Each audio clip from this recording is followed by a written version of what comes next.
Namaskaram guys, Nishant Srignathia and welcome to a new video from Kaidu. ഈ വീഡിയോയിൽ I'm starting off with salaries.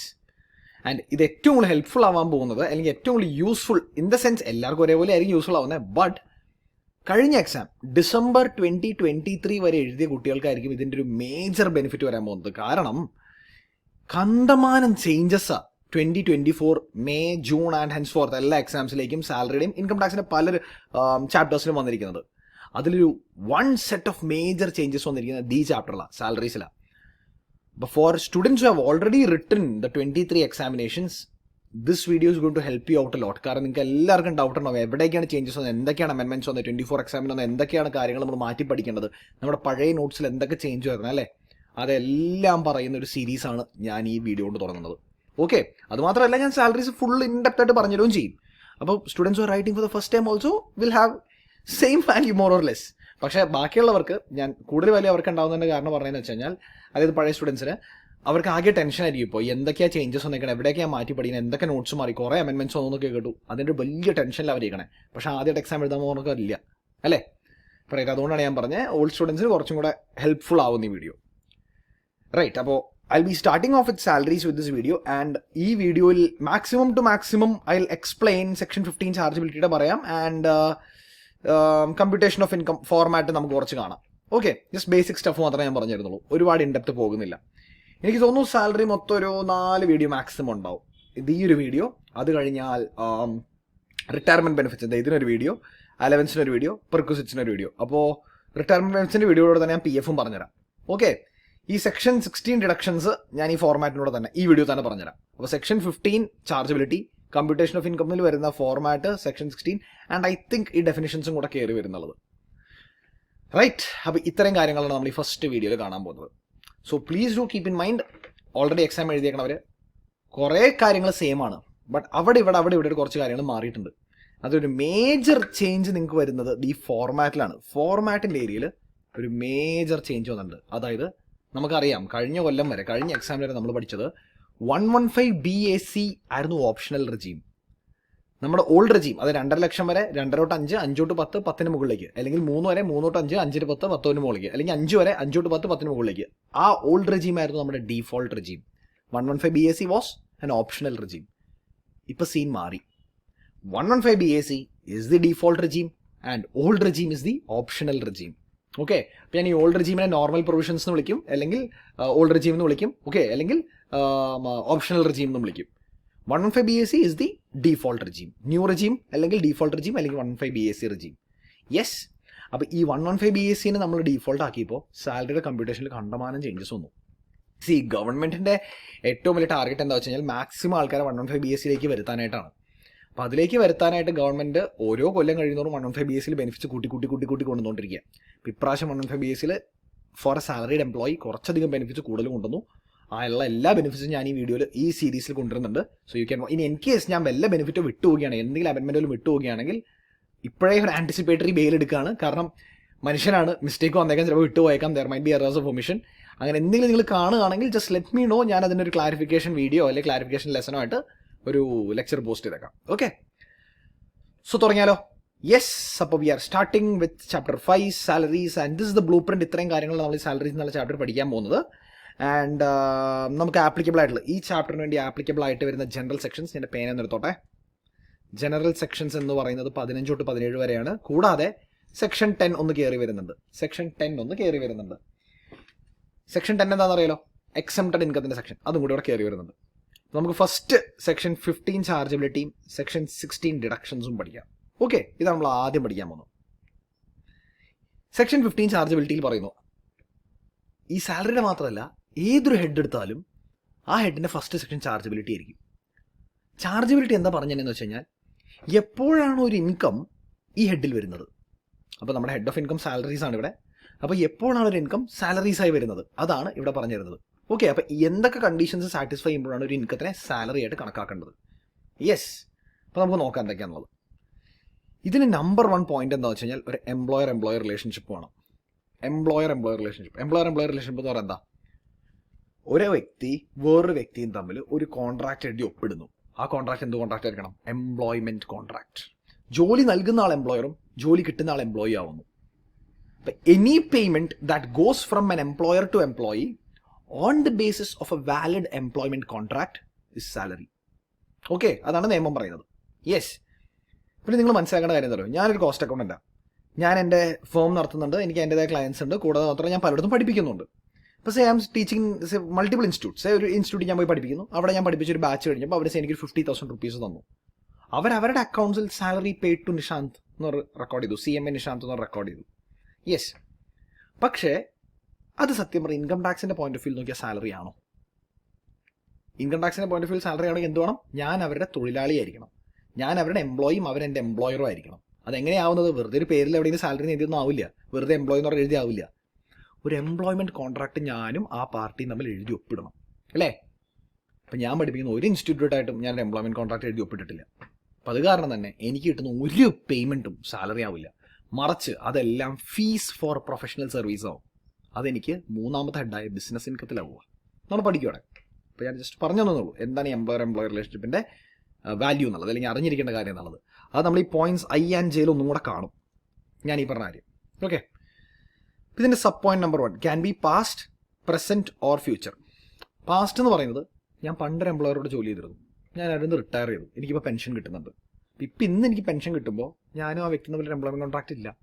അപ്പോൾ എനിക്ക് ഇന്ന് കിട്ടുന്ന പെൻഷൻ അപ്പോൾ സാലറി ആണോ? ആ വ്യക്തി ഇന്ന് എൻ്റെ എംപ്ലോയർ ആണോ? അല്ല. പക്ഷേ കുഴപ്പമില്ല, അതിന് സാലറി ആക്കാം. കാരണം നിങ്ങൾ തമ്മിലുള്ള പഴയൊരു എംപ്ലോയ്മെൻറ്റ് കോൺട്രാക്റ്റിൻ്റെ ബേസിസിലല്ലേ ഇപ്പോൾ പേയ്മെൻറ്റ് കിട്ടുന്നത്, അന്ന് എഴുതി ഒപ്പിട്ടൊരു പെൻഷൻ കോൺട്രാക്റ്റിൻ്റെ ബേസിലല്ലേ ഇപ്പോൾ പേയ്മെൻറ്റ് കിട്ടുന്നത്. യെസ്. അപ്പോൾ past salary is also salary. Present എന്ന് പറഞ്ഞാൽ ഞാൻ ഇന്ന് ജോലി ചെയ്യുന്നു, ഇന്ന് സാലറി വാങ്ങുന്നു, ഇന്നൊരു എംപ്ലോയ്മെൻറ്റ് കോൺട്രാക്റ്റ് ഉണ്ട്. ഫ്യൂച്ചർ എന്ന് പറഞ്ഞാൽ ഞാനൊരു കമ്പനി വർക്ക് ചെയ്യുന്ന കമ്പനിയിൽ നിന്ന് എന്നോട് പറഞ്ഞു വേറൊരു കമ്പനിക്ക് ഓഫർ വന്നു, ഞങ്ങൾ നിങ്ങൾക്ക് ഇത്ര എക്സ്ട്രാ പേയ്മെൻറ്റ് വെച്ചിട്ട് പുതിയൊരു പ്രൊമോഷനോടെ ഞങ്ങൾ വലിയൊരു സ്ഥാനം തരാമെന്ന് പറഞ്ഞു പുതിയ കമ്പനിയിൽ. അപ്പോൾ എൻ്റെ current company X company, A company എന്നെ വിളിക്കുന്നത്. അപ്പോൾ A കമ്പനി എടുത്തോളം ഞാൻ വരാം, എൻ്റെ X കമ്പനി വരെ ഞാൻ മാർച്ച് വരുന്ന X കമ്പനി നിൽക്കും, അതുകൊണ്ട് ഞാൻ വരാം. പക്ഷേ ഞാൻ വരണമെങ്കിൽ നിങ്ങൾ എനിക്കിപ്പോൾ അടുത്ത 6 മാസത്തേക്കുള്ള സാലറി തന്നെ, അത് April, May, June, July, August, September, ഈ 6 മാസത്തെ സാലറി നിങ്ങൾ എനിക്ക് കയറുമ്പോൾ തന്നെ തരണം. മനസ്സിലായോ? അല്ലെങ്കിൽ ഇപ്പോൾ തന്നെ തരണം, ഞാൻ കയറുന്നതിന് മുമ്പ് തന്നെ തരണം. ഇപ്പോൾ എംപ്ലോയ്മെൻറ്റ് കോൺട്രാക്റ്റ് സത്യം പറഞ്ഞാൽ ഏപ്രിൽ തൊട്ടേ ഉള്ളൂ, കറക്റ്റ്. പക്ഷേ എനിക്ക് ഇപ്പോൾ തന്നെ 6 മാസം സാലറി ആണോ? അതെന്തായത് ഫ്യൂച്ചറിലുള്ള റിലേഷൻഷിപ്പിൻ്റെ ബേസിസിൽ ഞാനിപ്പോൾ റിസീവ് ചെയ്യുന്ന സാലറിയാണ്, അതും സാലറി തന്നെ. മനസ്സിലായോ? അപ്പോൾ വേണമെങ്കിൽ പറയാം എൻ്റെ എംപ്ലോയ്മെൻറ്റ് കോൺട്രാക്ട് വാലിഡ് ആയിട്ടില്ല, അവിടെ എംപ്ലോയ്മെൻറ്റ് കോൺട്രാക്ട് ഏപ്രിൽ തൊട്ടേ വന്നുള്ളൂ, ഇതിപ്പോൾ ജനുവരിയാണ്, വാലിഡ് അല്ല എന്ന് വേണമെങ്കിൽ പറയാം. പക്ഷേ നോ, ജനുവരിയിൽ അത് സാലറിയാണ്. ഈ പ്രീവിയസ് ഇയറിൽ 23-24 എന്നുള്ള പ്രീവിയസ് ഇയറിൽ ടാക്സിബിൾ ആവും. Okay, next, agent principal relationship is not employer relationship. നമുക്കറിയാലോ ഒരു ഏജൻറ്റ് പ്രിൻസിപ്പൽ എന്ന് പറഞ്ഞാൽ ഒരിക്കലും ഒരു എംപ്ലോയി ആവില്ല. കാരണം എന്താ? ഏജൻറ്റ് എന്ന് പറഞ്ഞാൽ പ്രിൻസിപ്പളുടെ ബിഹാഫിൽ ആക്ട് ചെയ്യുന്നൊരു വ്യക്തിയാണ്. പ്രിൻസിപ്പളുടെ കയ്യിൽ നിന്ന് മന്ത്ലി സാലറി ഒരു എംപ്ലോയ്മെൻറ്റ് കോൺട്രാക്ട് ബേസിസിൽ എഴുതി ഒപ്പിട്ട് എഗ്രിമെൻറ്റ് വരണമല്ല. ഇവർ തമ്മിൽ എന്ത് എഗ്രിമെൻറ്റാണ് വരണേ? ഏജൻസിയുടെ ബന്ധമാണ് വരണേ, ഏജൻസിയുടെ എഗ്രിമെൻറ്റാണ് വരണേ. അതൊരിക്കലും സാലറി ആവില്ല. അത് കഴിഞ്ഞിട്ട് salary received by partners of a firm is not taxable under section 15. Section 15 എന്ന് പറഞ്ഞാൽ സാലറിയുടെ സെക്ഷൻ സാലറി ആവില്ല എന്ന്. സെക്ഷൻ 15 പറഞ്ഞാൽ സാലറി ആവില്ല എന്ന്. കാരണം എന്താ? ഒരു പാർട്ട്ണർ ഒരു ഫേമിൻ്റെ എംപ്ലോയി ആണോ? ഒരു പാർട്ട്ണറും ഒരു ഫേമും തമ്മിലുള്ള എഗ്രിമെൻറ്റ് എന്താ? എംപ്ലോയ്മെൻറ്റ് കോൺട്രാക്റ്റാ? അല്ലല്ലോ, പാർട്ണർഷിപ്പ് ഡീഡല്ലേ. മനസ്സിലായോ? അപ്പോൾ പാർട്ണർഷിപ്പ് ഡീഡിൻ്റെ പേരിൽ കിട്ടുന്ന സാലറി ഇസ് നോട്ട് സാലറി, അത് ബിസിനസ് ഇൻകാണ്. Next, salary received by MP or MLA salary ആവില്ല. നമ്മുടെ MP മാർക്കും MLA മാർക്കും അവർക്ക് ജോലി ഇട്ടത് എങ്ങനെ? ഇലക്ഷനിൽ നിന്ന് അവർ തിരഞ്ഞെടുക്കപ്പെടുന്ന പ്രതിനിധികളാണ് അവർ, അല്ലേ? അല്ലാണ്ട് അവർ എംപ്ലോയ്മെൻറ്റ് കോൺട്രാക്ട് ഒരു ഇൻ്റർവ്യൂ അറ്റൻഡ് ചെയ്ത് ഒരു ഗ്രൂപ്പ് ഡിസ്കഷൻ നടത്തി അങ്ങനെ ജോലിക്ക് കയറുന്ന ആൾക്കാരല്ല. യെസ്, അത് കാരണം അവർക്ക് കിട്ടുന്ന പേയ്മെൻറ്റും ഈവൻ ദോ സാലറി എന്ന് വിളിച്ചാൽ പോലും ആ സാലറി ആവില്ല. Next, salary received by directors of a company is not salary. കാരണം എന്താ? ഡയറക്ടേഴ്സ് എന്ന് പറഞ്ഞാൽ ആരാ? കമ്പനിയുടെ ഷെയർ ഹോൾഡേഴ്സിൻ്റെ റെപ്രസെൻറ്റേറ്റീവ്സ്, അതായത് കമ്പനിയുടെ തൊഴിലാളികളാണോ? അല്ലല്ലോ. ഡയറക്ടേഴ്സും കമ്പനി തമ്മിലുള്ള എഗ്രിമെൻ്റ് ഉണ്ടോ? എംപ്ലോയ്മെൻറ്റ് എഗ്രിമെൻ്റ് ഉണ്ടോ? ഇല്ല. മറിച്ച് ആരായിട്ടാണ് ഡയറക്ടേഴ്സിൻ്റെ എഗ്രിമെൻറ്റ്? കമ്പനിയുടെ ഷെയർ ഹോൾഡേഴ്സായിട്ട്, കമ്പനിയുടെ ഓണേഴ്സായിട്ട്, അല്ലേ? അപ്പോൾ അത് കാരണം ഡയറക്ടേഴ്സിന് കൊടുക്കുന്ന പേയ്മെൻറ്റ് ഒരിക്കലും സാലറി ആവില്ല. ഇനി ആവും എപ്പോഴാണെന്നറിയോ? എങ്ങാനും ഒരു ഡയറക്ടർ, സേ നമ്മുടെ കമ്പനിയുടെ ഒരു ഡയറക്ടർ ഫിനാൻസിൽ എക്സ്പെർട്ടാണ്, സേ ഞാൻ തന്നെ പറയാം, ഞാൻ വലിയൊരു ഫിനാൻസ് എക്സ്പെർട്ടായി, എന്നൊരു കമ്പനിയുടെ ഡയറക്ടറായിട്ട് വിളിക്കുന്നു, ഞാനൊരു ഡയറക്ടറായിട്ട് ഫിനാൻഷ്യൽ ഡയറക്ടറായിട്ട് അങ്ങനെ ചെല്ലുന്നു, director who's taking care of ഫിനാൻസിൽ നിന്ന്. അങ്ങനെ കമ്പനിയുടെ ബോർഡ് മീറ്റിംഗിൽ എന്നോട് കമ്പനിയുടെ CEO എന്നോട് ചോദിക്കുക, സാർ എന്തായാലും ഫിനാൻസ് അത്ര എക്സ്പെർട്ടാണ്, ഒരു കാര്യം ചെയ്യാമോ? നമുക്ക് സാർ ഇപ്പോൾ വല്ലപ്പോഴും ബോർഡ് മീറ്റിംഗ്സിന് മാത്രമല്ലേ വരുന്നത്, സാർ നമ്മുടെ കമ്പനിയിൽ പെർമനന്റ് പൊസിഷൻ തരട്ടെ, ഒരു CFO എന്നുള്ള പൊസിഷൻ തരട്ടെ. സാർ അങ്ങനെ CFOൻ്റെ പൊസിഷനിൽ വന്നിട്ട് നമ്മുടെ കമ്പനിയുടെ എല്ലാ കാര്യങ്ങളും റെഗുലർലി നോക്കിക്കൊണ്ടിരുന്നു. കാരണം സാറിൻ്റെ ഇൻപുട്സ് അത്ര വാല്യൂബിളാണ് ഞങ്ങൾക്ക്. അപ്പോൾ സാർ CFO ആവുകയാണെങ്കിൽ ഞങ്ങൾ എംപ്ലോയ്മെൻറ്റ് കോൺട്രാക്റ്റിലേക്ക് സാറിനെ കയറ്റിയിട്ട് അതിൻ്റെ പേര് നല്ലൊരു സാലറി തരാം. അപ്പോൾ നമ്മൾ ഷുവർ ഞാൻ ഡയറക്ടറാണ്, അതേസമയം ഒരു എംപ്ലോയി ആണ്. അപ്പോൾ അതിനാണെങ്കിൽ എൻ്റെ സർവീസ് അഗ്രിമെൻറ്റിൽ അല്ലെങ്കിൽ ആർട്ടിക്കിൾസ് ഓഫ് അസോസിയേഷനിൽ സ്പെസിഫൈ ചെയ്യും കമ്പനിയുടെ finance director will be company's employee എന്നുള്ളത്. മനസ്സിലായോ? Yes.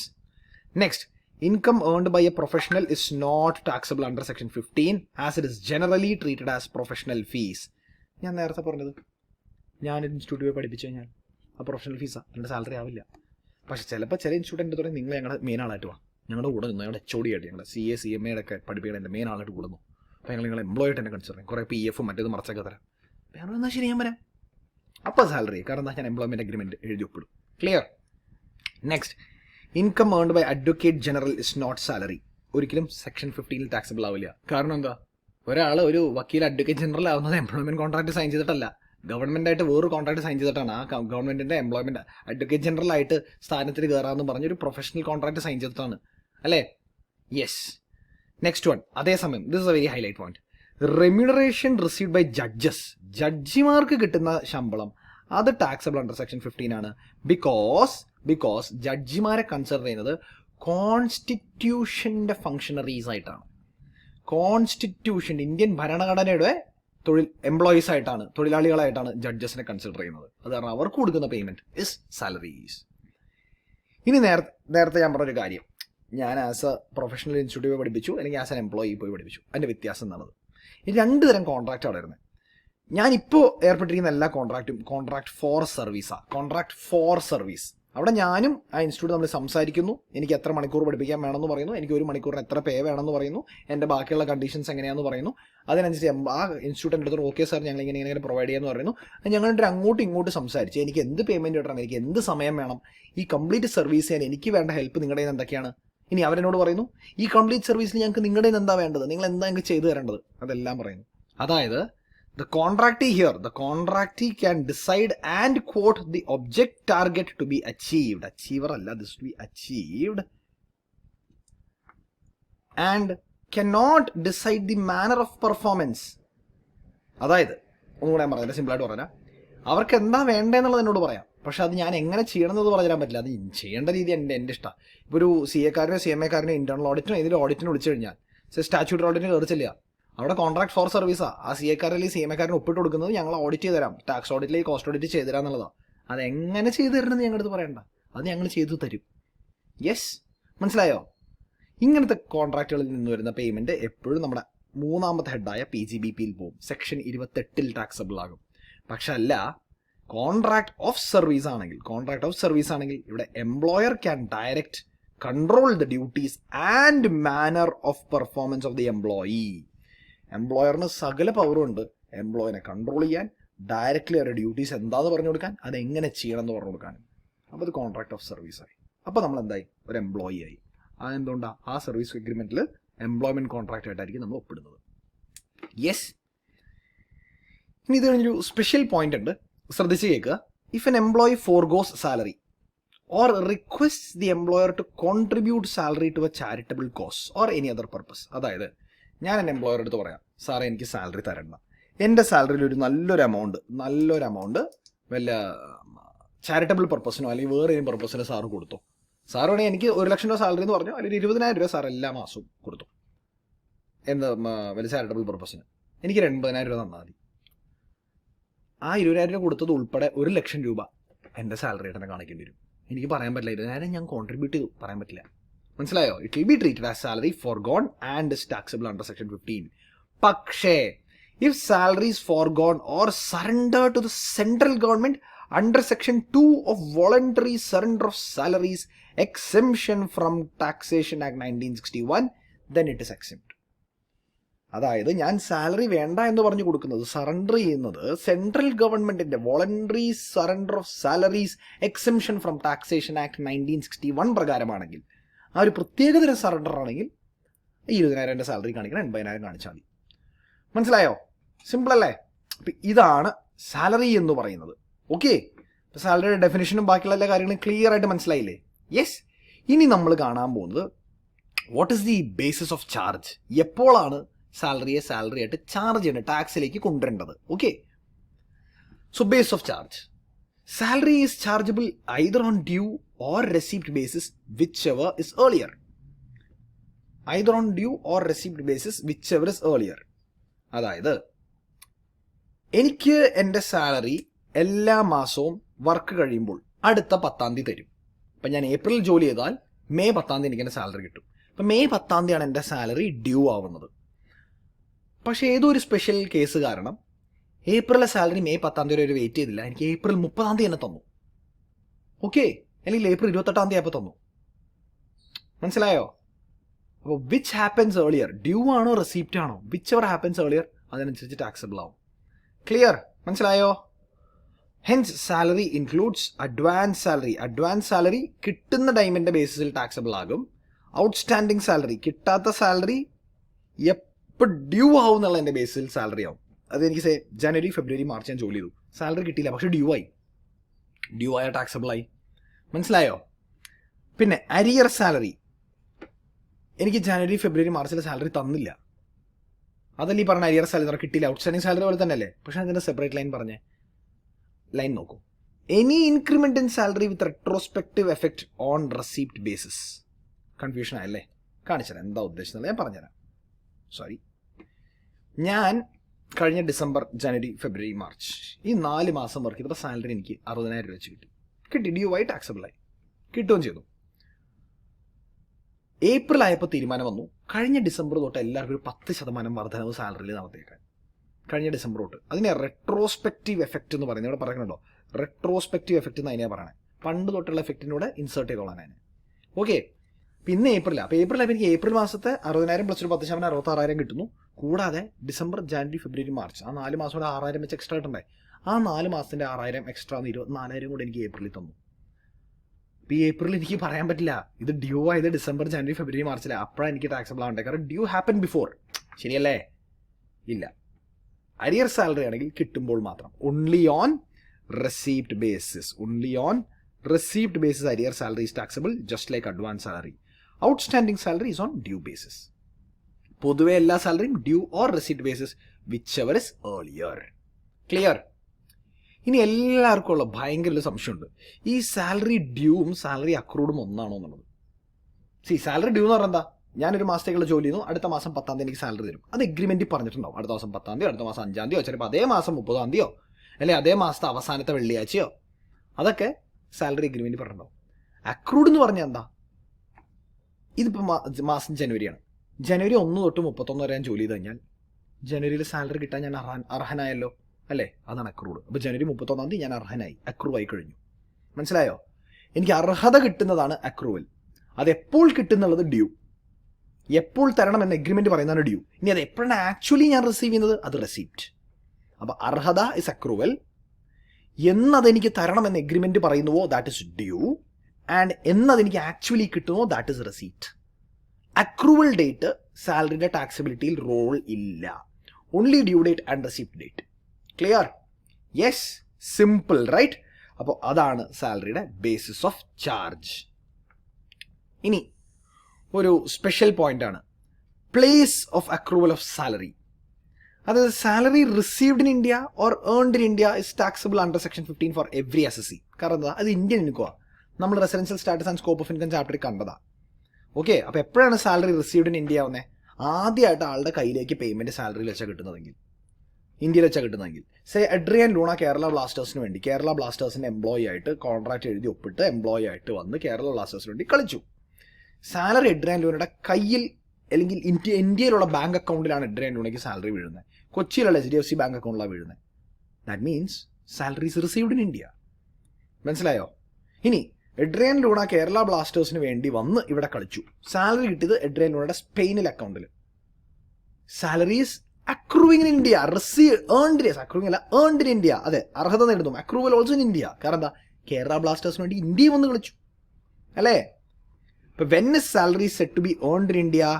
Number 1, service provided in India, or leave period which is proceeded or succeeded by the service in India and forms part of service contract. എന്നെ അല്ലെ ഒരു വ്യക്തിയെ ഒരു കമ്പനിയിൽ ജോലിക്കായിട്ട്, especially ഇത് ടീച്ചേഴ്സിനും academic സീനിൽ നിൽക്കുന്നവർക്കാണ് വരുന്നത്. അവർക്ക് എല്ലാ വർഷവും 2 മാസം സമ്മർ വെക്കേഷൻ ഉണ്ടല്ലോ, ആ 2 മാസം സമ്മർ വെക്കേഷൻ അവർക്ക് സാലറി കിട്ടും അല്ലേ. അപ്പോൾ അവർക്ക് അത് ഉൾപ്പെടെ സാലറി പറയുന്നത്. അപ്പോൾ ഒരു വർഷത്തേക്ക് 10 ലക്ഷം രൂപ 12 ലക്ഷം രൂപ എന്ന് പറഞ്ഞു കഴിഞ്ഞാൽ 12 മാസവും 1 ലക്ഷം രൂപ വെച്ചാൽ, അല്ലാണ്ട് സമ്മർ വെക്കേഷൻ്റെ സമയം സാലറി ഇല്ലാന്ന് പറയാൻ പറ്റില്ല. ഇപ്പോൾ ഒരു ടീച്ചർ ഇങ്ങനെ വർക്ക് ചെയ്യുന്നു, ഏപ്രിൽ മെയ് ആകുമ്പോൾ സമ്മർ വെക്കേഷൻ കിട്ടി, ടീച്ചർ ടൂർ പോയി, യൂറോപ്പിലേക്ക് ടൂർ പോയി. യൂറോപ്പിൽ ടൂർ പോയപ്പോൾ ടീച്ചർ കമ്പനി എടുത്ത് പറഞ്ഞു പേയ്മെൻറ്റ് ഒന്ന് എൻ്റെ യൂറോപ്പിലെ ബാങ്ക് അക്കൗണ്ട് ഇട്ടാന്ന്. കമ്പനി അങ്ങനെ ഇട്ട് കൊടുക്കുകയും ചെയ്തു. ടീച്ചർ പറയുക, ഈ സാലറി ഞാൻ റിസീവ് ചെയ്തത് യൂറോപ്പിൽ, കാരണം യൂറോപ്പിൻ്റെ ബാങ്ക് അക്കൗണ്ടാണ്, ഇന്ത്യയിൽ വെച്ചല്ല എൻ്റെ കൈ കിട്ടുന്നത്, യൂറോപ്പ് ബാങ്ക് അക്കൗണ്ടിലാണ് കിട്ടുന്നത്. രണ്ടാമത്, ഞാൻ ഇന്ത്യയിൽ ഒരു സർവീസും ചെയ്തിട്ടില്ല, ഒന്നും ചെയ്തിട്ടില്ല. ഒന്നും ചെയ്യാത്ത സ്ഥിതിക്ക് എൻ്റെ സർവീസ് റെൻറ്റഡിന് ഇന്ത്യയാണെന്ന് പറയാൻ പറ്റുമോ? കാരണം ഈ 2 മാസം ഞാൻ ഒന്നും ചെയ്തിട്ടില്ല. ഇൻകം ടാക്സ് പറയുന്നത് നിർത്തുക. എന്തായാലും നിങ്ങൾക്ക് ഈ ലീവ് പീരീഡ് നിങ്ങളുടെ ജോലിയുടെ ഭാഗമല്ലേ, ഈ ജോലി ഇന്ത്യയിലല്ലേ, അപ്പോൾ ഈ ലീവ് പീരീഡ് ഇന്ത്യയുടെ ഭാഗമാണ്. ലീവ് പീരീഡിൽ കിട്ടുന്ന സാലറി ഇന്ത്യയിൽ നിന്നുണ്ടാണ്. ക്ലിയർ ആയോ? That's it. യെസ്. ഇനി സർവീസ് റെൻറ്റേർഡ് ഇൻ ഇന്ത്യ എന്നീ പറയുന്നതില്ലേ, അതിന് ചെറിയ ഒരു സ്പെഷ്യൽ പോയിന്റ് ഉണ്ട്. എന്താ നോക്ക്, salary paid to a government employee ആണ്, whose a citizen of India, ഇന്ത്യയുടെ മകനാണ് അല്ലെങ്കിൽ ഇന്ത്യയുടെ മകളാണ്, is deemed to accrue in India irrespective of the place where the service is rendered. അതായത് നിങ്ങൾ അക്കരെ സിനിമ കണ്ടിട്ടുണ്ടെങ്കിൽ അറിയാൻ പറ്റും, നമ്മുടെ പോലീസിന്, ഇന്ത്യൻ പോലീസിൻ്റെ അന്വേഷണത്തിന് വേണ്ടിയിട്ട് പോൾ ബാർബറെ പിടിക്കാൻ വിജയനും ദാസും അമേരിക്കയിലേക്ക് പോകുന്നു. അവർ അമേരിക്കയിൽ നിന്ന് അന്വേഷണം നടത്തുന്നു, അവർ അമേരിക്കൻ ബാങ്ക് അക്കൗണ്ടിൽ കാശ് വരുന്നു, അമേരിക്കയിൽ അവർ ഫസ്റ്റ് റെസിപ്റ്റ് സാലറി നടത്തുന്നു. അപ്പോൾ അവർക്ക് വേണമെങ്കിൽ പറയാം, സർ ഞാൻ ജോലി ചെയ്തത് എവിടെയാണ്, where did I get the accrual of salary, where did I earn the salary in America. അമേരിക്കയിലാണ് ഞാൻ ജോലി ചെയ്തത്, അമേരിക്കയിലാണ് ഇത് കിട്ടാനുള്ള അവകാശം എനിക്ക് കിട്ടിയത്, അപ്പോൾ എൻ്റെ സാലറി ഏണ്ട അമേരിക്കയിലല്ലേ. അപ്പോൾ ഇൻകം ടാക്സ് പറഞ്ഞാൽ ശരിയാണല്ലോ, നിങ്ങൾ ജോലി ചെയ്ത് അമേരിക്കയിലാണോ? Yes correct. രണ്ടാമത് പറയുന്നത്, സാർ എനിക്ക് എവിടെ ഈ പേയ്മെൻറ്റ് കിട്ടുന്നത്, എനിക്ക് അമേരിക്കയിൽ നിൽക്കുമ്പോഴേ പേയ്മെൻറ്റ് കിട്ടുന്നത്, എൻ്റെ അമേരിക്കൻ ബാങ്ക് അക്കൗണ്ടിലാണ് പേയ്മെൻറ്റ് ഒന്നും എഴുതുന്നത്, so receipt is also in America. അപ്പം അങ്ങനെ നോക്കുമ്പോൾ salary is not earned and not received in America. അപ്പോൾ place of accrual is in America, so not received in America, not received in India, so place of accrual is America അല്ലേ. അപ്പം ഇന്ത്യയിൽ ഇത് taxable item ആവേണ്ട ആവശ്യമുണ്ടോ? Residential status പറയുന്നത് ഇവർ residence ആണെങ്കിൽ ടാക്സബിൾ ആവും, പക്ഷെ അത് വിട്. പക്ഷേ ഇതിൻ്റെ പ്ലേസ് ഓഫ് അക്രൂവൽ ഇന്ത്യ അല്ലല്ലോ. ഇൻകം ടാക്സ് പറയാം, മിസ്റ്റർ വിജയൻ, മിസ്റ്റർ ദാസൻ, നിങ്ങൾ അമേരിക്കയിലാണ് ജോലി ചെയ്തത്, സമ്മതിക്കുന്നു, നിങ്ങൾ അമേരിക്കയിലാണ് ഫിസിക്കലി പ്രസന്റ് കഴിഞ്ഞ ഒരു 6 മാസമായിട്ട് സമ്മതിക്കുന്നു, എല്ലാം ഞങ്ങൾ ഓക്കെ പറയുന്നു. പക്ഷേ നിങ്ങൾ ആർക്കാ സർവീസ് കൊടുത്തത്? അമേരിക്കൻ ഗവൺമെൻറ്റിനാണോ? അല്ല, ഇന്ത്യൻ ഗവൺമെൻറ്റിനാണ്. ഇന്ത്യൻ ഗവൺമെൻറ്റിന് നിങ്ങൾ എന്തെങ്കിലും സർവീസ് കൊടുക്കുകയും ഇന്ത്യൻ ഗവൺമെൻറ്റിൻ്റെ സൈഡിൽ നിന്ന് നിങ്ങളൊരു ഇന്ത്യൻ സിറ്റിസൺ ആയിരിക്കെ, ഇന്ത്യൻ ഗവൺമെൻറ് എംപ്ലോയി ആയിരിക്കെ നിങ്ങൾക്ക് പേയ്മെൻറ്റും കിട്ടുകയാണെങ്കിൽ എന്ത് ജോലി നിങ്ങൾ ലോകത്തിൻ്റെ ഏതറ്റത്തോടെയും ചെയ്തോ, it will be treated as accruing in India. കാരണം ഇന്ത്യൻ ഗവൺമെൻറ് പേയ്മെൻറ്റ് തരിക എന്ന് പറഞ്ഞാൽ അത് ഇന്ത്യക്ക് കിട്ടുന്നൊരു സർവീസിനാണ് അല്ലേ, അല്ലാണ്ട് അമേരിക്കയ്ക്ക് നിങ്ങൾ സർവീസ് കൊടുത്തിട്ടുണ്ടെങ്കിൽ ഇന്ത്യൻ ഗവൺമെൻറ് പേയ്മെൻറ്റ് തരുന്നത്. ഇതിപ്പോൾ നിങ്ങൾ നമ്മുടെ നാട്ടിൽ നിന്ന് നഷ്ടപ്പെട്ട് പോയ, മോഷണം പോയ കിരീടം പിടിക്കാൻ അവിടെ പോയത് അല്ലേ, അല്ലാണ്ട് അമേരിക്കൻ ഗവൺമെൻറ്റിൻ്റെ മുഖച്ഛായ രക്ഷിക്കണമെന്നല്ലോ.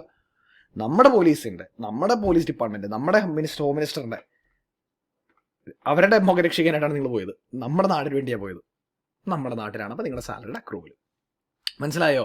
Yes, that's it. പിന്നെ അത് കഴിഞ്ഞ് 2 സ്പെഷ്യൽ പോയിന്റ്സ് ഇവിടെ കിടക്കുന്നുണ്ട്. 2 സ്പെഷ്യൽ പോയിന്റ്സ്. ഇത് ഞാനിപ്പോൾ പറയുന്നില്ല, ഞാൻ ലെസൺ എല്ലാം കഴിഞ്ഞ് ഒന്നും കൂടെ തിരിച്ചു വരാം. ഓക്കെ, എല്ലാം കഴിഞ്ഞ് ഒന്നും കൂടെ തിരിച്ചു വരാം. ഓൾറൈറ്റ്, ദി പോയിന്റ് കാരണം ഈ 2 special points, that is this tax free salary and this non monetary perquisite and this one actually profits in lieu of salary. ഈ 3 കാര്യങ്ങൾ ഞാൻ ഇപ്പോൾ പറയുന്നില്ല, കാരണം അത് മനസ്സിലാക്കണമെങ്കിൽ വേറെയും കുറച്ച് കാര്യങ്ങൾ നിങ്ങൾ അറിയണം. ഇപ്പോൾ സത്യം പറഞ്ഞാൽ ഇതിന് കുഴപ്പമില്ല തോന്നുന്നു, ടാക്സ് ഫ്രീ സാലറി പറഞ്ഞതിന് കുഴപ്പമില്ല. ഈ 5 and 6 ആണ് പറഞ്ഞുതരാൻ. ഓക്കെ, ഞാൻ ശരിയാ, ടാക്സ് ഫ്രീ സാലറിക്ക് കുഴപ്പമില്ല, ടാക്സ് ഫ്രീ ഇപ്പോൾ തന്നെ പറഞ്ഞുതരാം.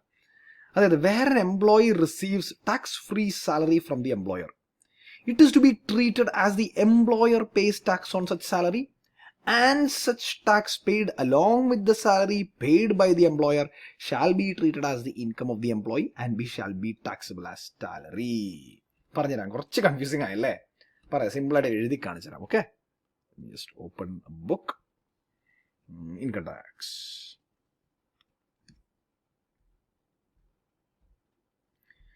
നിങ്ങളുടെ എംപ്ലോയർ നിങ്ങളുടെ അടുത്ത് പറയാ, നിങ്ങൾക്ക് ഞങ്ങൾ ടാക്സ് ഫ്രീ സാലറി തരുന്നു, ടാക്സ് ഫ്രീ സാലറി. അപ്പോൾ this is the employer, and this is you. Employer is giving you tax free salary. So he is paying you ഒരു 80,000 rupees. ടാക്സ് ഫ്രീ സാലറി നിങ്ങൾക്ക് തരിക എന്ന് പറഞ്ഞതിൻ്റെ അർത്ഥം എന്താ അറിയോ? ഇത് ടാക്സ് ഇല്ല എന്നല്ല, ടാക്സ് ഉണ്ട്. ഗവൺമെൻറ്റിനോട് എംപ്ലോയർ നിങ്ങൾക്ക് വേണ്ടി ടാക്സ് അടയ്ക്കുന്നുണ്ട്, പക്ഷെ നിങ്ങൾക്ക് ആ ബാധ്യത വരുന്നില്ല എന്നേ ഉള്ളൂ. നിങ്ങളുടെ പേരിൽ ആ ടാക്സ് ഫ്രീ ആയിട്ട് വരുന്നതെന്നേ ഉള്ളൂ. But we are paying tax. Tax അടയ്ക്കുന്ന 10,000 ആണെന്ന് നോക്കി, നിങ്ങൾ നിങ്ങളുടെ സാലറി കാണിക്കുമ്പോൾ ഈ 80 + 10 90 ഫുള്ളായിട്ട് നിങ്ങളുടെ സാലറി കാണിക്കേണ്ടി വരും. മനസ്സിലായോ? ക്ലിയർ? യെസ്, അത്രേ ഉള്ളൂ. ഇത് അത്ര കോമൺ ആയിട്ടുള്ള സിസ്റ്റം ഒന്നും അല്ല, എന്നാലും ഉണ്ട്, വളരെ റെയർ കേസുകളൊക്കെ ഉണ്ട്. അപ്പോൾ 80+10 90K നിങ്ങളുടെ സാലറി ആയിട്ട് നിങ്ങൾ കാണിക്കേണ്ടി വരും. പക്ഷേ ചില കാര്യങ്ങൾ എംപ്ലോയർ നിങ്ങൾക്ക് വേണ്ടി സാലറി പേ ചെയ്യുകയാണെങ്കിൽ പെർക്വിസിറ്റ്സിന്റെ സാലറി, നമ്മൾ പെർക്വിസിറ്റ്സ് കണ്ടിട്ടില്ല, അതുകൊണ്ടാണ് ഞാൻ പറയുന്നത് ഇപ്പോൾ കാണണ്ടെന്നുള്ളത്. പെർക്വിസിറ്റ്സ് കഴിഞ്ഞിട്ട് കാണാമെന്ന് ഞാൻ പറഞ്ഞത്. ആക്ച്വലി ഇതും അങ്ങനെ കണ്ടാൽ മതിയായിരുന്നു. ഇപ്പോഴാണ് ഞാൻ പറഞ്ഞുതരാം. പെർക്വിസിറ്റ്സിന്റെ കാര്യത്തിൽ സെക്ഷൻ 1010 1010CC ആണെന്ന് തോന്നുന്നു. 1010CC പ്രകാരം നിങ്ങളുടെ എംപ്ലോയർ നിങ്ങൾക്ക് തന്ന പെർക്വിസിറ്റിന്റെ പേരിൽ ടാക്സ് അടച്ചിട്ടുണ്ടെങ്കിൽ, നിങ്ങൾക്കൊരു പെർക്വിസിറ്റ് വന്നു, പെർക്വിസിറ്റ് എന്താണെന്ന് നിങ്ങൾക്ക് അറിയില്ല, പക്ഷെ മനസ്സിൽ വയ്ക്കുക, നിങ്ങൾക്കൊരു പെർക്വിസിറ്റ് വന്നു, ആ പെർക്വിസിറ്റിന്റെ ബേസിസിൽ നിങ്ങൾക്ക് വേണ്ടി എംപ്ലോയർ ടാക്സ് അടച്ചു. ഓക്കെ, ആ ടാക്സ് നിങ്ങളുടെ സാലറിയുടെ ഭാഗമായി കാണിക്കേണ്ട. കൺഫ്യൂഷൻ ആയി കുഴപ്പമില്ല, വിട്ടുകള, പെർക്വിസിറ്റ് പഠിച്ചിട്ട് നമുക്ക് ഒന്നുകൂടി കൂടി തിരിച്ചു വരും നമ്മൾ. ഓൾറൈറ്റ്. പിന്നെ next one, any salary earned by employees of organisations of the UN, namely IMF, World Bank etcetera, are exempt from tax. United നേഷൻസിന്റെ സ്ഥാപനങ്ങളുടെ തൊഴിലാളികളാണെങ്കിൽ അതിൽ നിന്ന് കിട്ടുന്ന സാലറീസ് എക്സെംപ്റ്റ് ഫ്രം ടാക്സ്. ഇനി അടുത്ത 2 പോയിന്റ് ഇപ്പൊ വേണ്ട, ലീവ് ഇറ്റ്, അത് നമുക്ക് കുറച്ചായിട്ട് കാണാം. ഇനി നെക്സ്റ്റ് വരുന്നു ഡിഡക്ഷൻസ്. വെരി ഇമ്പോർട്ടൻറ്റ് ഇപ്രാവശ്യത്തെ എക്സാമിനെ സംബന്ധിച്ച്. കാരണം എന്താ അറിയോ, 115 BAC അഡീഷൻ. ഓക്കെ, അപ്പം ഇത്രയും പറഞ്ഞുകൊണ്ട് ഞാൻ ഈ വീഡിയോ നിർത്തുകയാണ്. ഇത്ര ഇതല്ലേ നമ്മൾ ഈ വീഡിയോ വേണ്ടി പറഞ്ഞിട്ടുണ്ടായിരുന്നുള്ളൂ. ജസ്റ്റ് ചെക്ക് സെക്ഷൻ 15, 16 ആ ഫോർമാറ്റും കൂടെ കണ്ട് നമുക്ക് ഈ വീഡിയോ നിർത്താം. ഓൾറൈറ്റ്. അപ്പോൾ ഡിഡക്ഷൻസ് എന്താ പറയുന്നത്? അത് ഏതൊരു ഇൻകം കമ്പ്യൂട്ട് ചെയ്യുമ്പോഴും, എല്ലാ ഇൻകംസും ഉണ്ടാവണമെന്നില്ല, but majority of the incomes compute ചെയ്യുമ്പോൾ ആ ഇൻകം കമ്പ്യൂട്ടിൽ നിന്ന് കുറച്ച് കാര്യങ്ങൾ ഡിഡക്ട് ചെയ്ത് നമുക്ക് മാറ്റാൻ പറ്റും, റിമൂവ് ചെയ്തെടുത്ത് മാറ്റാൻ പറ്റും. ഇൻകം ഞാൻ കണ്ടുപിടിച്ചതിന് ശേഷം അതിനെടുത്ത് മാറ്റാൻ പറ്റും. അതേസമയം എക്സംഷൻ എന്താ, ഇൻകം എടുക്കുമ്പോൾ തന്നെ എടുത്ത് മാറ്റുക. ഓൾറൈറ്റ്, നമ്മുടെ ഇൻട്രൊഡക്ഷൻ ബേസിക്സ് ടേംസ് ആൻഡ് ഡെഫിനേഷൻസിൽ ഞാൻ ഇട്ടിട്ടുള്ള കാര്യം. അപ്പോൾ സാലറി ഇൻകം കിട്ടുന്ന ഒരാൾക്ക് എന്തൊക്കെ ഡിഡക്ഷൻസ് ആ സാലറിയിൽ നിന്ന് എടുക്കാം? Number 1, standard deduction. ഒന്നുകിൽ നിങ്ങളുടെ മൊത്തം സാലറി അല്ലെങ്കിൽ 50,000 രൂപ, വിച്ച് എവർ ഇസ് ലെസ്. അപ്പോൾ ഈ മൊത്തം സാലറി എന്ന് പറഞ്ഞാൽ ഗ്രോസ് സാലറി എന്താ, അതല്ലേ ഈ കാൽക്കുലേഷൻ പ്രകാരമുള്ള സാലറി. ഓക്കെ, അത് നമ്മൾ കാണും. ഓക്കെ, ഇനി ഒരു കാര്യം ഓർക്കുക, this is available for both regimes. അതായത് 115 BAC ആയാലും കൊള്ളാം, ഓൾഡ് ആയാലും കൊള്ളാം, ഈ ഡിഡക്ഷൻ എടുക്കാം. ഇനി അത് കഴിഞ്ഞ് വരുന്ന entertainment allowance and professional tax is only available for old regime. പുതിയ റെജീം 115 BAC റെജീമിൽ ഇതെടുക്കാൻ പറ്റില്ല. Clear? You can not take deduction for entertainment allowance and professional tax in the new regime of 115 BAC. Okay, അപ്പോൾ entertainment അലവൻസിൽ എന്താ പറയുന്നത്? 2 സ്റ്റെപ്പാണ്. ആദ്യം നമ്മൾ ഈ അലവൻസിനെ നമ്മുടെ സാലറി ആയിട്ട് കാണിക്കണം. അലവൻസ് എന്ന് പറഞ്ഞാൽ എന്താ, നിങ്ങൾക്ക് അറിയാനില്ല, ഞാൻ പഠിപ്പിച്ചിട്ടില്ല അല്ലേ. അലവൻസ് പറഞ്ഞ സാലറിയിൽ വരുന്ന ഒരു ഐറ്റമാണ്, നമ്മളിനി കാണാൻ പോകണമെന്നുള്ള ഡീറ്റെയിൽ ആയിട്ട്. ഓക്കെ, അപ്പോൾ ആദ്യം നമ്മൾ ഈ അലവൻസിനെ സാലറിയുടെ ഭാഗമായിട്ട് കാണിക്കണം. എന്നിട്ട് നിങ്ങളൊരു ഗവൺമെൻറ് എംപ്ലോയി ആണെങ്കിൽ ഒന്നില്ലെങ്കിൽ നിങ്ങളുടെ ബേസിക് പേയുടെ 20%, നിങ്ങൾക്ക് എത്രയാണ് ബേസിക് സാലറി കിട്ടുന്നത് അതിൻ്റെ 20%. ബേസിക് പേ എന്താണെന്ന് നിങ്ങൾക്ക് അറിയില്ല ഇപ്പോൾ, സത്യം പറഞ്ഞാൽ അല്ലേ, ശരിയല്ലേ? നമ്മളത് കാണും, കമ്പ്യൂട്ടേഷൻ പഠിക്കുമ്പോൾ കാണും, ബേസിക് പേ എന്താണ്, ബേസിക് സാലറി എന്താണ് നമ്മൾ കാണും. അപ്പോൾ ഒന്നില്ലെങ്കിൽ നിങ്ങളുടെ ബേസിക് പേയുടെ 20%, അത് ബേസിക് സാലറിയുടെ 1/5, 1/5, അല്ലെങ്കിൽ 5,000 രൂപ, അല്ലെങ്കിൽ നിങ്ങൾക്ക് ആക്ച്വലി കിട്ടുന്നത് ഈ 3 ലീസ്റ്റ്, ഈ 3 ലോവസ്റ്റ് നമുക്ക് ഡിഡക്ഷൻ എടുക്കാം. അപ്പോൾ ആദ്യം നമ്മൾ ഫുള്ളി ടാക്സബിൾ അലവൻസ് ആയിട്ട് കാണിക്കണം, അതെല്ലാവർക്കും കാണിക്കണം, ഗവൺമെൻറ് ആയാലും ശരി, നോൺ ഗവൺമെൻറ് എംപ്ലോയി ആയാലും ശരി. എന്നിട്ട് ഗവൺമെൻറ് എംപ്ലോയി ആണെങ്കിലോ ഒരു ഡിഡക്ഷൻ എടുക്കാം സെക്ഷൻ 16(2) പ്രകാരം. ഓക്കെ, സോറി, സെക്ഷൻ 16(2) അല്ല, ഇങ്ങനെയല്ല അത് എഴുതേണ്ടത്. ഇതിപ്പോൾ ഇവിടെ ന്യൂ നമ്പേഴ്സിനെ വന്നതാ, എഴുതേണ്ടത് ഇതിങ്ങനെ കേട്ടോ, സെക്ഷൻ 16(2) റോമൻ രീതിയിൽ എഴുതേണ്ടത്. ഓക്കെ, ഇനി last professional tax. Professional tax എന്ന് പറഞ്ഞാൽ നിങ്ങൾ എംപ്ലോയ്മെന്റ് ടാക്സ് തന്നെ വിളിക്കാം. നിങ്ങളുടെ പേരിൽ പ്രൊഫഷണൽ ടാക്സ് അടയ്ക്കുന്നുണ്ടെങ്കിൽ അത് അടച്ചാൽ മാത്രം നിങ്ങൾക്ക് ഡിഡക്ഷൻ എടുക്കാം, അടച്ചാൽ മാത്രം. അപ്പോൾ ഈ എംപ്ലോയ്മെന്റിന്റെ പേരിൽ അടയ്ക്കുന്ന ടാക്സാണ് പ്രൊഫഷണൽ ടാക്സ്. അപ്പോൾ സത്യം പറഞ്ഞത് എന്താ, ഇൻകം ടാക്സ് പോലെ തന്നെയല്ലേ. അപ്പോൾ എന്തിനാണ് രണ്ടാമതൊരു സാധനം? വ്യത്യാസം എന്താ അറിയോ? പ്രൊഫഷണൽ ടാക്സ് നമ്മൾ അടയ്ക്കുന്ന സ്റ്റേറ്റ് ഗവൺമെന്റിന്, സെൻട്രൽ ഗവൺമെന്റിനല്ല. ഓൾറൈറ്റ്, അപ്പോൾ നിങ്ങളുടെ പേരിൽ പ്രൊഫഷണൽ ടാക്സ് അടയ്ക്കുന്നുണ്ടെങ്കിൽ അത് അടച്ചാൽ മാത്രം നമുക്ക് ഡിഡക്ഷൻ എടുക്കാം. ഇനി നിങ്ങളുടെ പേരിൽ എംപ്ലോയർ അടച്ചിട്ടാണ് നിങ്ങൾക്ക് തരുന്നതെങ്കിൽ, എംപ്ലോയറാണ് നിങ്ങളുടെ പേരിൽ പ്രൊഫഷണൽ ടാക്സ് അടയ്ക്കുന്നതെങ്കിൽ ആദ്യം അതിനെ നിങ്ങളുടെ ഇൻകം ആയിട്ട് കാണിക്കണം, പെർക്വിസിറ്റ് ആയിട്ട് കാണിക്കണം. എന്നാൽ നിങ്ങൾക്ക് പെർക്വിസിറ്റ് എന്താണെന്നറിയോ? അറിയില്ല, നമ്മൾ പഠിക്കാൻ പോകണല്ലേ ഉള്ളൂ അല്ലേ. അത് പഠിച്ചു കഴിഞ്ഞിട്ട് അതിന്റെ കോൺസെപ്റ്റ് മനസ്സിലാവും, നിങ്ങൾക്ക് മനസ്സിലാവും എന്തുകൊണ്ടാണ് അതിനെ പെർക്വിസിറ്റായി കാണിക്കുന്നത്. സിമ്പിളായി പറഞ്ഞാൽ ഞാൻ പെർക്വിസിറ്റ് എന്ന് പറഞ്ഞാൽ കാശായിട്ടല്ലാതെ എംപ്ലോയർ തരുന്ന എന്ത് ബെനിഫിറ്റും പെർക്വിസിറ്റാണ്. ഇപ്പോൾ ഇവിടെ എന്താ നിങ്ങൾക്ക് ബെനിഫിറ്റ് തന്നെ? നിങ്ങളൊരു ദിവസം ഓഫീസിൽ ചെന്നപ്പോൾ നിങ്ങളുടെ പ്രൊഫഷണൽ ടാക്സ് അടച്ചു എന്ന് പറഞ്ഞ റെസീറ്റ് മേശയിലിരിക്കണം. ആ റെസീറ്റ് നിങ്ങൾക്ക് അല്ലെങ്കിൽ കിട്ടണമെങ്കിൽ നിങ്ങൾ അടയ്ക്കണ്ടായിരുന്നോ, കാശ് കൊടുക്കണ്ടായിരുന്നോ? അപ്പോൾ എംപ്ലോയർ അടച്ച റെസീറ്റ് മുമ്പിൽ കൈകൊണ്ട് തന്നു, മനസ്സിലായോ? പെർക്വിസിറ്റ്. അപ്പോൾ എംപ്ലോയറെ നിങ്ങൾക്ക് തരുന്നെങ്കിൽ ആദ്യം ഇത് സാലറിയുടെ ഭാഗമായി കാണിക്കണം, എന്നിട്ട് ഡിഡക്ട് ചെയ്യണം. പേ ചെയ്യുമ്പോൾ മാത്രം, പേ ചെയ്യുമ്പോൾ മാത്രം, പേയ്മെൻറ്റ് ബേസിസ് ഓൺലി. സത്യം പറഞ്ഞാൽ പറയേണ്ട ആവശ്യം ഉണ്ടായില്ല. പേയബിൾ ആയ ഡിഡക്ട് ചെയ്യാൻ പറ്റില്ല, പെയ്ഡ് ആയിരിക്കണം. ഓക്കെ, അപ്പം അത്രേ ഉള്ളൂ പ്രൊഫഷണൽ ടാക്സിൻ്റെ കാര്യം കൂടെ പറയാം. ഇനിയാണ് നമ്മുടെ ഫോർമാറ്റ് കിടക്കുന്നത്. നമ്മുടെ ഫോർമാറ്റ് 2 രീതിയിലാണ് ഫോർമാറ്റ് വരുന്നത്. ഒരു ഫോർമാറ്റ് ഇത് ഓപ്ഷണൽ അല്ലല്ലോ, വെയിറ്റ് നോക്കിക്കോട്ടെ. ഇത് ഓപ്ഷനല്ല, ഇത് നമ്മുടെ പഴയ റെജീം പ്രകാരമുള്ള നോർമൽ പ്രൊവിഷൻസ് ഓഫ് ആക്ട് പ്രകാരമുള്ള സാലറിയുടെ കമ്പ്യൂട്ടേഷൻ ഫോർമാറ്റ്. ഇപ്പോൾ ഓൾറെഡി എക്സാമിന് പഠിച്ചവർക്കറിയാം, ഈ ഒരു സെറ്റ് ഓഫ് ബേസിക് ഐറ്റംസ് വരും. അതിൽ basic salary, DA, commission, bonus, advance salary, overtime, ex gratia, incentive, profits in leave of salary. ഈ പ്രോഫിറ്റ്സ് ഇൻ ലീവ് ഓഫ് സാലറിയാണ് ഞാൻ നേരത്തെ പിന്നീട് പറഞ്ഞുതരാമെന്ന് പറഞ്ഞത്. കാരണം എന്താ പറയുക, ഇവിടെ കുറേ ടേംസ് ഉണ്ടോ, PPF, HRA, ഗ്രാറ്റുവിറ്റി, ഇങ്ങനെയുള്ള സാധനങ്ങളുണ്ട്. ഇതൊക്കെ നിങ്ങൾക്ക് മനസ്സിലാവണം, നമ്മൾ വേറെ കാര്യങ്ങൾ കണ്ടിട്ട് വേണം വരാനായിട്ട്. ഓക്കെ, അപ്പോൾ അത് അവിടെ ഇരിക്കട്ടെ തൽക്കാലം. അപ്പോൾ ഇത്ര ഐറ്റംസിനെ ബേസിക് ഐറ്റംസ് എന്ന് വിളിക്കാം. ബേസിക് സാലറി എന്ന് പറഞ്ഞാൽ നിങ്ങൾക്ക് മാസം തരുന്ന ബേസിക് എമൗണ്ട് എത്രയാണ്.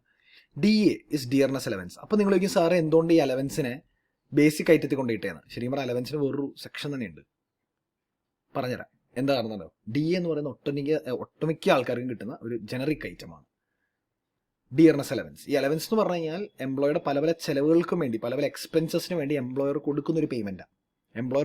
അപ്പോൾ ഹൗസ് റെന്റ് അലവൻസ്, വീട് വാടക എടുത്ത് താമസിക്കാൻ, ട്രാവൽ അലവൻസ്, യാത്രയ്ക്ക് പോകാൻ, യൂണിഫോം അലവൻസ്, യൂണിഫോംസ് സ്റ്റിച്ച് ചെയ്യാൻ, അക്കാഡമിക് റിസർച്ച് അലവൻസ്, എംപ്ലോയ്ക്ക് റിസർച്ച് ചെയ്യാൻ പഠിക്കാനായിട്ട്, telephone allowance, medical allowance, food allowance, ഓരോന്നും ഓരോരോ ആവശ്യത്തിന് വേണ്ടി കൊടുക്കുന്ന.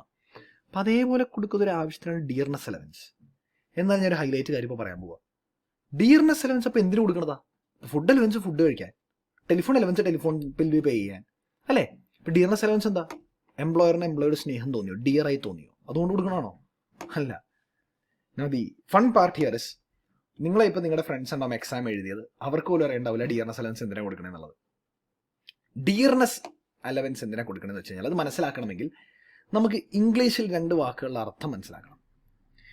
ഒരു സാധനത്തിൻ്റെ വില കുറഞ്ഞു കഴിഞ്ഞാൽ നമ്മൾ എങ്ങനെയാണ് ടേം ചെയ്യുക? സേ, ഞാൻ ഈ ടീഷർട്ട് മിന്ത്രയിൽ നിന്ന് മേടിച്ചു 300 രൂപ. ഞാനിവിടെ കടയിൽ ചെന്നപ്പോൾ 450 രൂപ. അപ്പം ഞാൻ പറയും മിന്ത്രയിൽ സാധനം ചീപ്പാണ്, മിന്ത്രയിൽ വില കുറവാണ്, അല്ലേ? ബിസിനസിൻ്റെ ടെർമിനോളജിയിൽ ചീപ്പ് എന്നുള്ള വാക്ക് ഉപയോഗിക്കില്ല. എന്തുപയോഗിക്കുക അറിയോ? ഇക്കണോമിക് ആണ്. It's more economical in Myntra. Okay, അതേപോലെ തന്നെ തിരിച്ചാണെങ്കിലോ, ഞാൻ കടയിൽ നിന്ന് മേടിച്ചു, എടുത്ത് നോക്കിയോ മിന്ത്രയിൽ ചീപ്പ്, അപ്പോൾ കടയിൽ എക്സ്പെൻസീവ് ആണെന്ന് ഞാൻ പറയും. കടയിൽ എക്സ്പെൻസീവ് ആണെന്ന് പറയും, അല്ലേ? ബിസിനസിൻ്റെ ടെർമിനോളജിയിൽ നമ്മളത് പറയാമെന്നറിയോ? It was more dearer in the store. Offline സ്റ്റോറിൽ മോർ ഡിയറർ ആയിരുന്നു, അത് വില കൂടുതലായിരുന്നു. ഇപ്പോൾ ഡിയർനെസ് അലവൻസ് എന്ന് പറഞ്ഞു കഴിഞ്ഞാൽ വിലക്കയറ്റം, standard of living, cost of living വർദ്ധിച്ചുകൊണ്ട് വരികയാണ് ഓരോ കൊല്ലം കഴിയുമ്പോൾ, ഓരോ ദിവസം കഴിയുമ്പോൾ, അല്ലേ? അവരുടെ പല പല ചിലവുകളും കൂടി വരിക. ആ ചിലവ് കൂടുന്നതിനെതിരെ, അല്ലെങ്കിൽ ആ ചിലവ് കൂടുന്നതിനെ ഒന്ന് ഫൈറ്റ് ചെയ്യാനായിട്ട് എംപ്ലോയർ കൊടുക്കുന്ന അലവൻസ് ഡിയർനെസ് അലവൻസ്. ഓക്കെ, പിന്നെ വരുന്നു കമ്മീഷൻ. കേട്ടിട്ടുണ്ടാവുമല്ലോ, നമ്മളൊരു ടാർഗറ്റ് അച്ചീവ് ചെയ്താൽ 1% ടേൺ ഓവറിൻ്റെ നമ്മൾ കമ്മീഷനായിട്ട് തരാം. നിങ്ങൾ 10 ലക്ഷം സെയിൽസ് പിടിച്ചു കഴിഞ്ഞാൽ ഒരു 10,000 രൂപ കമ്മീഷൻ തരാം. 20 ലക്ഷം പിടിച്ചു കഴിഞ്ഞാൽ 50,000 രൂപ കമ്മീഷൻ തരാം. കേട്ടിട്ടുണ്ടാവുമല്ലോ. ബോണസ്, ഈ ഫെസ്റ്റിവൽസിന്, പല പല ഈവൻസിന്, പല പല കമ്പനിയുടെ പല വിശിഷ്ട ദിവസങ്ങൾ, ഇമ്പോർട്ടൻറ്റ് ഡേയ്സിന് അല്ലെങ്കിൽ ഇമ്പോർട്ടൻറ്റ് അച്ചീവ്മെൻറ്റ്സിന്, ഇവൻസിനൊക്കെ കൊടുക്കുന്നത്. അഡ്വാൻസ് സാലറി, ഏരിയ സാലറി നമ്മൾ കണ്ടു. ഓവർ ടൈം സാലറി, 8 മണിക്കൂർ ഒരു ദിവസം വർക്ക് ചെയ്യേണ്ട. കോസ്റ്റിംഗ് നിങ്ങൾ പഠിച്ചിട്ടുണ്ടാവും. 10 മണിക്കൂർ വർക്ക് ചെയ്താൽ ഓവർ ടൈം പേയ്മെൻറ്റ് കിട്ടും. ഹാൽസി, റോവൻ പ്ലാൻ പഠിച്ചിട്ടില്ലേ? എക്സ് ഗ്രാഷ്യ, ഇതെന്താ സാധനം? ഇത് സ്പെഷ്യൽ ഐറ്റാ. എംപ്ലോയർക്ക് എംപ്ലോയിയുടെ സ്നേഹം തോന്നിയിട്ട് കൊടുക്കുന്നത്. നിയമമൊന്നും ഇല്ലത് കൊടുക്കാൻ, എംപ്ലോയ്മെൻറ്റ് കോൺട്രാക്റ്റിൽ പറഞ്ഞിട്ടുണ്ടാവില്ല. സേ ഫോർ എക്സാമ്പിൾ, എംപ്ലോയിയുടെ മകൻ ലണ്ടനിലേക്ക് പോകാൻ പഠിക്കാനായിട്ട്. നല്ല ചിലവ് വരുന്ന ടൈമാണല്ലോ. നമ്മളിപ്പോൾ നാട്ടിൽ അതാണല്ലോ ട്രെൻഡ്, ലണ്ടൻ കാനഡ ഒക്കെ വണ്ടി കയറി പോകാണല്ലോ. അപ്പോൾ എംപ്ലോയർ ഇങ്ങനെ ആലോചിക്കുക, പാവം അവൻ്റെ വീട്ടിൽ നല്ല ചിലവൊക്കെ വരാൻ പോകണമെന്ന് നമുക്ക് സഹായിച്ചേക്കാം. ഇപ്രാവശ്യം സാലറിയുടെ ഒരു 50,000 എക്സ്ട്രാ കൊടുത്തു. എംപ്ലോയറുടെ സ്നേഹം തോന്നിയിട്ട്. That is ex gratia payment. And finally profits in leave of salary. അത് ഞാൻ പഠിപ്പിച്ചിട്ടില്ല, കുറച്ച് മുമ്പ് പറഞ്ഞുതരാം. ഇതാണ് ബേസിക് ഐറ്റംസ്. പിന്നെ വരുന്ന ഐറ്റംസ് ആണ് റിട്ടയർമെൻറ്റ് ബെനിഫിറ്റ്സ്. ആ ഐറ്റംസ് ഏതൊക്കെയാണ്? ഇനി വരുന്ന ഐറ്റംസ് അല്ല, ഈ കാണുന്നതാണ് ഇനി വരുന്ന items. Retirement benefits, allowances, perquisites. ഇതിൻ്റെ കൂടെ തന്നെ നമ്മൾ PF പഠിക്കേ. ഓക്കെ, റിട്ടയർമെൻറ്റ് ബെനിഫിറ്റ്സ് എന്ന് പറഞ്ഞു കഴിഞ്ഞാൽ ഒരു എംപ്ലോയി റിട്ടയർ ചെയ്യുന്നത് മുൻകൂട്ടി കണ്ടല്ല, ഒരു എംപ്ലോയിയുടെ റിട്ടയർമെൻറ്റിന് വേണ്ടി സെറ്റ് ചെയ്യുന്നൊരു ഫണ്ട് ഉണ്ടാവും. ഇപ്പോൾ ഞാൻ ജോലിക്ക് കയറുമ്പോൾ തന്നെ എനിക്ക് വേണ്ടി എംപ്ലോയർ എല്ലാ മാസവും എൻ്റെ സാലറിയിൽ നിന്ന് കുറച്ച്, അല്ലെങ്കിൽ എംപ്ലോയറുടെ കയ്യിൽ നിന്ന് കുറച്ച് ഫണ്ടിലേക്ക് ഇട്ടിട്ട് ഇങ്ങനെ പോവുക. ചിലപ്പോൾ അങ്ങനെ ചെയ്യണമെന്നില്ല. ഇനി റിട്ടയർ ചെയ്യുമ്പോൾ ഫണ്ടിൽ നിന്ന് ഒരു ഒക്കെ എമൗണ്ട് അങ്ങനെ എടുത്ത് തരും, അല്ലെങ്കിൽ മാസം എനിക്ക് എടുത്ത് തരും. ഈ പെൻഷൻ, ഗ്രാറ്റുവിറ്റി, റീട്രെൻഷൻ കോമ്പൻസേഷൻ, VRS എന്നൊക്കെ പറഞ്ഞ പോലെ. ഇപ്പോൾ ഈ റിട്ടയർമെൻറ്റ് ബെനിഫിറ്റ്സ് വന്നാൽ എങ്ങനെ ടാക്സ് ചെയ്യണം? ക്വസ്റ്റ്യനിൽ എപ്പോഴും എത്രയാണ് അത് കിട്ടുന്നത് എന്നുള്ളത് പറഞ്ഞിട്ടുണ്ടാവും. നമ്മൾ എന്താ കണ്ടുപിടിക്കുന്നതെന്ന് അറിയോ? ഇതിലൊരു ഭാഗം ടാക്സബിൾ അല്ല. ആ ടാക്സബിൾ അല്ലാത്ത ഭാഗം എക്സംഷൻ, സെക്ഷൻ 10 പറയുന്ന പ്രകാരം എത്രയാണ് എക്സംഷൻ എന്നുള്ളത് നമ്മൾ കണ്ടുപിടിക്കുന്നത്. അതേപോലെ തന്നെ അലവൻസസ് എത്രയാണ് കിട്ടിയെന്നുള്ളത് ക്വസ്റ്റ്യൻ പറയും. ഫുഡ് അലവൻസ് എത്ര കിട്ടി, ട്രാവൽ അലവൻസ് എത്ര കിട്ടി, ട്രാൻസ്പോർട്ട് അലവൻസ് എത്ര കിട്ടി, ചിൽഡ്രൻ അലവൻസ് എത്ര കിട്ടി, ഇങ്ങനെ പല അലവൻസ് എത്ര കിട്ടി എന്നുള്ളത് പറയും. നമ്മൾ എന്താ കണ്ടുപിടിക്കണ്ടേ? അതിൽ നിന്ന് വരുന്ന എക്സംഷൻ. പിന്നെ ഫൈനലി പെർക്വിസിറ്റ്, നമ്മുടെ നെക്സ്റ്റ് കാറ്റഗറി. ഇത്രയും കാറ്റഗറിയാണ് നമുക്ക് ഉണ്ടായത്: retirement benefit, allowance and perquisites. Retirement benefit along with PF. പക്ഷേ PF-ൻ്റെ കാര്യം പറഞ്ഞിട്ടല്ലോ, പേടിക്കണ്ട, കുറച്ച് ഞാൻ പറഞ്ഞുതരും. എന്നാൽ വരുന്ന വീഡിയോസ് നിങ്ങൾക്ക് കാണാം. പെർക്വിസിറ്റ്സ് എന്ന് പറഞ്ഞു കഴിഞ്ഞാൽ നിങ്ങൾക്ക് യാത്ര ചെയ്യാനായിട്ട് ട്രാവൽ അലവൻസ് ഒന്നുമില്ല. ആദ്യം പറഞ്ഞു നിങ്ങൾ ബോംബെ വരെ ഞാനൊരു ടിക്കറ്റിന് എടുക്കാനായിട്ട് ഒരു 30,000 രൂപ വരാം. പക്ഷേ അല്ലെങ്കിൽ പറഞ്ഞു ഞാൻ ടിക്കറ്റ് എടുക്കാൻ കാശിനില്ല, ടിക്കറ്റായിട്ട് തന്നെ എടുത്ത് തരിക. അതാണ് പെർക്വിസിറ്റ്. കാശ് തന്നില്ല, നോൺ മോണിറ്ററി ആണ്, പക്ഷേ ബെനിഫിറ്റ്സ് തരുന്നുണ്ട്. അവിടെ അതിൻ്റെ വാല്യൂ ആണ് നമ്മൾ കണ്ടുപിടിക്കേണ്ടത്. കാൽക്കുലേറ്റ് ദ വാല്യൂ, അല്ലാണ്ട് എക്സംഷൻ അല്ല. ഇനി അത് കഴിഞ്ഞൊരു 4 സ്പെഷ്യൽ ഐറ്റം തൽക്കാലം ഇവിടെ ഇരിക്കട്ടെ, തൊടണ്ട, ഇപ്പോൾ നോക്കണ്ട. നിങ്ങൾ എഴുതിയെടുത്താൽ മതി. ഇപ്പോൾ ഫോർമാറ്റ് എഴുതുമ്പോൾ ഒന്ന് എഴുതിയെടുത്താൽ മതി. ഓൾസോ ഈ ഫോർമാറ്റ് ഡൗൺലോഡ് ചെയ്യാനുള്ള ലിങ്ക് ഞാൻ വീഡിയോ ഡിസ്ക്രിപ്ഷനിൽ ഇട്ടിട്ടുണ്ടാവും. So you can download the formats from the links given. Okay, ഇത്രയും സാധനങ്ങൾ ആഡ് ചെയ്ത് കഴിഞ്ഞാൽ നമുക്ക് അവിടെ ഗ്രോസ് സാലറി കിട്ടി. ഈ ഗ്രോസ് സാലറിയുടെ ബേസിസിൽ ആ സ്റ്റാൻഡേർഡ് ഡിഡക്ഷൻ ഒന്നില്ലെങ്കിൽ ഗ്രോസ് സാലറി അല്ലെങ്കിൽ 50,000 വിച്ച് ഔട്ട് ലെസ് ആയിരുന്നില്ലേ? ഗ്രോസ് സാലറിയിൽ നമ്മൾ ആദ്യം കുറയ്ക്കാൻ പോണ സെക്ഷൻ 16 1A സ്റ്റാൻഡേർഡ് ഡിഡക്ഷൻ 50,000 അല്ലെങ്കിൽ gross salary which out less. 2 entertainment allowance for government employees only. 3 professional tax. ഈ 3 സാധനങ്ങളൊക്കെ കുറച്ച് കഴിഞ്ഞാൽ നമുക്ക് നമ്മുടെ ടാക്സബിൾ സാലറി കിട്ടി. ക്ലിയർ? ഇതാണ് ഓൾഡ് റെജീം. ന്യൂ റെജീമിൽ എന്താ? Basic items no change, retirement benefits no change, allowances കുറേ ചേഞ്ച്, കാരണം ജനറലി അത് ഫുള്ളി ടാക്സബിൾ ആയി. പിന്നെ കുറച്ച് സ്പെഷ്യൽ അലവൻസിന് മാത്രം എക്സംഷൻസ് വെച്ചു. Okay, perquisites no change. എന്നാൽ പെർക്വിസിറ്റ്സിൽ 2-3 സാധനങ്ങളുടെ ഐറ്റം, ഇൻഡിവിജ്വൽ ഐറ്റംസിന്റെ ട്രീറ്റ്മെന്റിൽ കുറച്ച് ചേഞ്ച് വന്നിട്ടുണ്ട്. അത് നമ്മൾ കാണും. And last 4 item same, special items same. ഇതിൽ പഴയ സിലബസിൽ വരുന്നവർക്ക് ഹൈലൈറ്റ് ഈ സാധനമായിരിക്കും. 80CCH എന്ന് പറഞ്ഞ പുതിയൊരു സെക്ഷൻ വന്നത്, അഗ്നിവീർ കോർപ്പസ് ഫണ്ടിലേക്കുള്ള കോൺട്രിബ്യൂഷൻ. ഓക്കെ, നമ്മളത് കാണും, പറഞ്ഞുതരാം, പഠിക്കുമ്പോൾ പറഞ്ഞുതരാം. അങ്ങനെ ഇതെല്ലാം കൂടെ ആഡ് ചെയ്ത് ഗ്രോസ് സാലറി എടുത്തു. ആൻഡ് ഞാൻ നേരത്തെ ഡിഡക്ഷൻസ് പഠിപ്പിച്ചപ്പോൾ പറഞ്ഞു, ന്യൂ റെജീമിൽ ആകെ കിട്ടുന്നത് സ്റ്റാൻഡേർഡ് ഡിഡക്ഷനാണ്, സെക്ഷൻ 1A. അത് മാത്രമേ കിട്ടൂ. 2ഓ 3ഓ നമുക്ക് കിട്ടില്ല ന്യൂ റെജീമിൽ, അല്ലേ? അപ്പം അത് മാത്രമേ ഉള്ളൂ ഡിഡക്ഷനായിട്ട്. Standard deduction, that's the only one. അത് കുറച്ച് കഴിഞ്ഞാൽ ടാക്സബിൾ സാലറി. ഇതാണ് ന്യൂ റെജീമിലും ഓൾഡ് റെജീമിലും കാൽക്കുലേറ്റ് ചെയ്യാനുള്ള ഫോർമാറ്റ്. അപ്പം നിങ്ങളിപ്പോൾ ഞാൻ പറഞ്ഞു ഇപ്പോൾ എഴുതി പോകാൻ പറ്റില്ലെങ്കിൽ as a said details downloadable links ഞാൻ ഡിസ്ക്രിപ്ഷനിൽ ഇടണം. Click on the link you will get the formats, PDF files കിട്ടും ഈ ഫോർമാറ്റ്സിൻ്റെ. Okay, yes. അപ്പം ഞാൻ ഇത്രയും പറഞ്ഞത് നന്നായി മനസ്സിലായെന്ന് വിശ്വസിക്കുന്നു. ഓൾമോസ്റ്റ് 40 minutes ആയി. And we effectively covered basics of salary and computation format. Correct concepts ഒക്കെ നന്നായിട്ട് മനസ്സിലായില്ലേ? ഇനി അടുത്ത വീഡിയോ തൊട്ട് നമുക്ക് ഓരോ സ്പെഷ്യൽ ഐറ്റംസിലേക്ക് കടക്കാം. ഇനി സ്പെഷ്യൽ ഐറ്റംസ് എന്തൊക്കെയാ? Retirement benefits, allowance, perquisite, PF and അത് എല്ലാം കൂടെ കൂട്ടിച്ചേർത്തുള്ള questions. Yes, we covered 15, we covered format, we covered section 16. യെസ്, ഇനി അടുത്ത ഒരു 3 വീഡിയോസ് കൊണ്ട് നമ്മൾ ഈ 4 സാധനങ്ങൾ നമ്മൾ കവർ ചെയ്യും. 4 of these items കവർ ചെയ്ത് ഈ ചാപ്റ്റർ തീർക്കും. Alright, so I hope you liked my lesson. In case നിങ്ങൾക്ക് എന്തെങ്കിലും ഫീഡ്ബാക്കോ സജഷൻസ് ഉണ്ടെങ്കിൽ please feel free to share. I will accept all your suggestions with open arms. എന്താണ് നിങ്ങൾ പറയുന്നത് അത് എപ്പോഴും ഞാൻ കൺസിഡർ ചെയ്യാൻ പോകുന്നത് കൺസ്ട്രക്റ്റീവ് ക്രിറ്റിസിസം ആയിട്ട്, അല്ലെങ്കിൽ എന്നെ ഡെവലപ്പ് ചെയ്യാനുള്ള ഇൻപുട്സ് ആയിട്ടായിരിക്കും. So whatever feedback that you have to give, please do share. I will definitely try my best to implement it in the next video. Okay, so അത്രയും പറഞ്ഞുകൊണ്ട് I am winding up this video. This is Nishant Raghunath signing off and wishing you all the very best. Tata, take care and goodbye.